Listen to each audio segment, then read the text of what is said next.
Bharatiya Janata party జాతీయ అధ్యక్షులు Shri JP Nadda గారు ఆదేశాలతో 44వ పార్టీ ఆవిర్భావ దినోత్సవం సందర్భంగా రాష్ట్ర బీజేపీ కార్యదర్శి శ్రీకాళహస్తి అసెంబ్లీ కన్వీనర్ కోలా ఆనంద్ గారి నేతృత్వంలో ఘనంగా శ్రీకాళహస్తి పట్టణంలోని స్థానిక బేరివారి మండపం వద్ద ఏర్పాటు చేసిన దినోత్సవ కార్యక్రమం సందర్భంగా భారత మాత శ్రీ శ్యామ్ ప్రసాద్ ముఖర్జీ దీన్ దయాళ్ ఉపాధ్యాయుల యొక్క చిత్రపటాలకు పూలమాల వేసి కోలా ఆనంద్ గారు పుష్పాంజలి అర్పించారు. తదుపరి బేరావారి మండపం కూడలలో పార్టీ జెండాను ఘనంగా ఆవిష్కరించి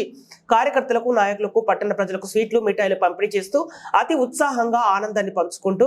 భారత్ మాతాకి జై, జై బీజేపీ, జై జై బీజేపీ, వర్ధిల్లాలి భారతీయ జనతా పార్టీ, నరేంద్ర మోదీ గారి నాయకత్వం వర్ధిల్లాలి అంటూ కార్యకర్తలు, నాయకులు మరియు బీజేపీ అభిమానులు భారీ నినాదాలతో పట్టణంలో హోరెత్తించారు. అనంతరం 4 మాడవీధుల్లో బజార్ వీధి, తేరు వీధి, నెహ్రూ రోడ్ మరియు నగర వీధుల గుండా సుమారు 1000 మంది పార్టీ కార్యకర్తలు, నాయకులు మరియు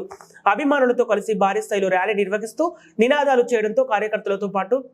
పట్టణ ప్రజలు కూడా బీజేపీ ఆవిర్భావ దినోత్సవం సందర్భంగా ఆనందోత్సవాలు పంచుకున్నారు.